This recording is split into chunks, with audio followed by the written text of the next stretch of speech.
కిరణ్ అన్న సినిమా చేశాడు, ఆ సినిమా ఏదో కొత్త వాళ్ళు ఎంకరేజ్ చేశాడు, అవన్నీ నాకేమొద్దు. హ్యాపీగా ఇదిగో ఇక్కడ ఉన్న వాళ్ళందరూ జెన్యున్గా చాలా మంచి సినిమా చేశారండి.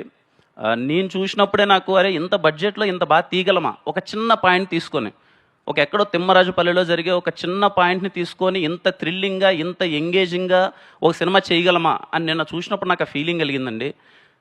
నేను ఇండస్ట్రీలో నాకు తెలిసిన సినిమా అంతా స్టార్ట్ అయ్యి 6 years అయింది. నేను ఒక 11 సినిమాలు చేశాను.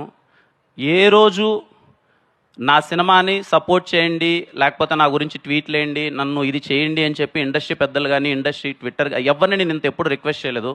ఫర్ ద ఫస్ట్ టైం వీళ్ళ కోసం రిక్వెస్ట్ చేస్తున్నానండి. తిమ్మరాజుపల్లి సినిమా ఒక 40 నుంచి 50 మంది కుటుంబాల డ్రీమ్. నిజంగా వాళ్ళ ఎఫర్ట్స్ చాలా బాగున్నాయి. ఇండస్ట్రీ నుంచి మీరు సపోర్ట్ చేస్తే ఇలాంటి చిన్న సినిమాలు చాలా బాగా వస్తాయి. నాకు చేతనైనంత, చాలా చిన్న చేతనైనంత నేను చేశాను. మీరు ఇలాంటి కొత్త వాళ్ళని సపోర్ట్ చేస్తే చాలా బాగుంటుంది.